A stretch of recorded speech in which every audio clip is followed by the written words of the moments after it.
ಹೇಮ ಏಕೈಕ ಸೊಸೆಯಾಗಿ ಪಟ್ಟ ಬವಣೆಯು ವಿಚಿತ್ರ ಹಾಗೂ ವಿಶೇಷ. ಆಕೆ ಹೈಸ್ಕೂಲ್ ಪ್ರಾಧ್ಯಾಪಕಿಯಾದರೂ ಮನೆಯಲ್ಲಿ ಅತ್ತೆಯ ಕಾಟದಿಂದ ಸಾಕಷ್ಟು ನೊಂದೇ ಹೋಗಿದ್ದಳು. ಆ ಅತ್ತೆಗೆ ಬಹುಮುಖ ವ್ಯಕ್ತಿತ್ವ ಬೇರೆ.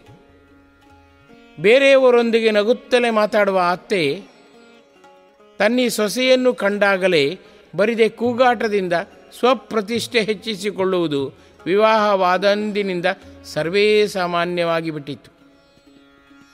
ತನ್ನ ಪತಿಯ ಬಳಿ ಹೇಳಿದಾಗ ಆತನು, ಇರಲಿ ಬಿಡೆ, ನನ್ನಮ್ಮ ಅಲ್ಲವೇ, ಎಲ್ಲರೂ ನಮ್ಮೆಣಿಕೆಯಂತೆ ವರ್ತಿಸುವರೇನು, ನೀನೇ ಜಸ್ಟ್ ಆಗಿಬಿಡು, ಗಂಡ ಬೇಕು ಎಂದರೆ ಗಂಡನ ಅಮ್ಮ ಅಥವಾ ಅತ್ತಿಯೂ ಬೇಕೆಂದೇ ತಿಳಿದು ವರ್ತಿಸಿ ನೋಡೋಣ, ನನ್ನಮ್ಮನ ಯಾವುದೇ ದೂರನ್ನು ಇನ್ನು ಮುಂದೆ ನನ್ನ ಬಳಿ ತರಲೇಬಾರದು ಎಂದು ಕಟ್ಟಾಜ್ಞೆ ಮಾಡಿಬಿಟ್ಟ. ಈಕೆ ನನ್ನ ಕ್ಲಿನಿಕ್ಕಿಗೆ ವಾಂತಿ ಭೇದಿಯಿಂದ ಬಳಲಿ ಚಿಕಿತ್ಸೆಗೆಂದು ಬಂದಿದ್ದಳು. ಪರೀಕ್ಷಿಸಿದ ನಾನೆಂದೇ, ನಿಮ್ಮ ಟೆನ್ಷನ್ ಬಹಳಷ್ಟಿದೆ, ಅದು ಹೋಗಬೇಕಾದರೆ ದೇವರಲ್ಲಷ್ಟೇ ಅಟೆನ್ಷನ್ ಸಾಂದ್ರವಾಗಬೇಕು.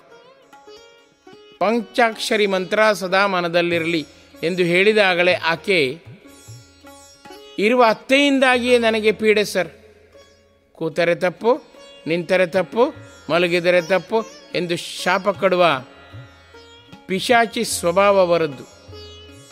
ಅದನ್ನೇ ಕೇಳಿ ಕೇಳಿ ನೋಡಿ ನೋಡಿ ಮೈ ಮನವೆಲ್ಲ ಮುದುಡಿ ಹೋಗಿದೆ ಸರ್, ನೀವೆಂದಂತೆ ಖಂಡಿತ ವರ್ತಿಸುವೆ ಸರ್ ಎಂದು ಕಂಪನಿ ಕರೆದಾಗಲೇ ತಕ್ಷಣ ಗುರುಜಿಯಲ್ಲೇ ಬೇಡಿದೆ. ಅವರೆಂದಂತೆ ಕೂಡಲೇ ಸೂಚಿಸಿದೆ. ಅಯ್ಯೋ, ಇದಕ್ಕೆ ಚಿಕಿತ್ಸೆ ಅತಿ ಸುಲಭ, ನಿಮ್ಮತ್ತೆ ಇನ್ನೊಂದೇ ವಾರ ಬದುಕುವುದು, ಹಾಗೆಂದೇ ಪ್ರತಿಕ್ಷಣವೂ ಪ್ರೀತಿ ಪ್ರೇಮದಿಂದಲೇ ವರ್ತಿಸಿದರೆ ಸರಿ.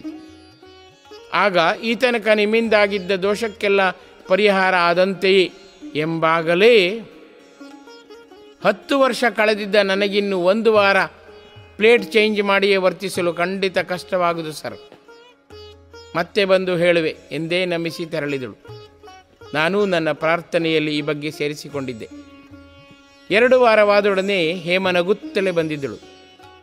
ಬಂದವಳೇ ನನ್ನ ಪಾದ ಮುಟ್ಟಿ, ಸರ್, ನಿಮ್ಮ ಮಾತಿನಂತೆ ವರ್ತಿಸಿದೆ, ಹೊಸ ಜನ್ಮವೀಗ ಬಂದಿದೆ ಎಂಬಾಗಲೇ ನಿಮ್ಮ ಅತ್ತೆ ತೀರಿ ಹೋದರೆ ಎಂಬಾಗ, ಆ ದುಷ್ಟ ಶೂರ್ಪನಕ್ಕಿ ಸತ್ತು ಈಗ ನಲಿನಲಿಯುವ ಸಾವಿತ್ರಿ ಹುಟ್ಟಿಕೊಂಡಿದ್ದಾರೆ ಸರ್, ಆ ಯಶೋಗಾಥೆ ಹೇಳಬೇಕೆಂದೇ ಓಡೋಡಿ ಬಂದೆ ಎನ್ನುತ್ತಲೇ ಆಕೆ ಬರಿದೆ ಪ್ರೀತಿ ಪ್ರೇಮದಿಂದಲೇ ನಗುತ್ತಲೇ ಅತ್ತೆಯ ಬಳಿ ನಯ ನಾಜೂಕಿನಿಂದ ವರ್ತಿಸಿದ ಪರಿಯನ್ನೆಲ್ಲ ನನಗೆ ಎಳೆ ಎಳೆಯಾಗಿ ಬಿಡಿಸಿ ಹೇಳಿದಳು.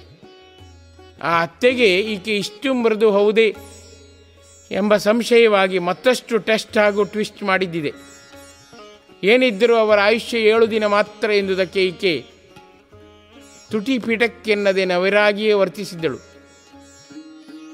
8ನೇ ದಿನ ಮುಂಜಾನೆಯೇ ಅತ್ತೆ ಎದ್ದು ಬಂದು ಈ ಸೊಸೆಯನ್ನು ಕರೆದು ಈಕೆಗೆ ವಂದಿಸಿ, ನೋಡಮ್ಮ ಹೇಮ, ನಿನ್ನೆಯ ತನಕದ ನಿನ್ನ ಅತ್ತೆಯೇ ಬೇರೆ, ಇಂದೀಗ ಯಥಾರ್ಥ ಸುಂದರಿ ನಾನಾಗಿರುವೆ. ರಾತ್ರಿ ಮಲಗಿದಾಗ ಕನಸಿನಲ್ಲಿ ನನ್ನ ಇಷ್ಟದೇವರಾದ ರಾಘವೇಂದ್ರ ಸ್ವಾಮಿ ಬಂದು ಈ ತನಕ ನಾನು ರಂಪಾಟ ಮಾಡಿ ವರ್ತಿಸಿದ್ದ ಬಗ್ಗೆ ನೊಂದು ಯಥಾರ್ಥ ಸುಂದರಿಯೇ ಆಗಿ ಮದರ್ ಇನ್ ಲಾ ಅಲ್ಲ ಮದರ್ ಇನ್ ಲವ್ ಆಗಿಯೇ ನಿನ್ನನ್ನು ಡಾಟರ್ ಇನ್ ಲವ್ ಆಗಿಯೇ ಕಾಪಾಡಲೇಬೇಕೆಂದು ಕಟ್ಟಾಜ್ಞೆ ಮಾಡಿ ಈ ತನಕದ ನನ್ನ ದೋಷರಾಶಿಯನ್ನೆಲ್ಲ ಕ್ಷಮಿಸುವೆ ಎಂದು ಬಿಟ್ಟರಮ್ಮ.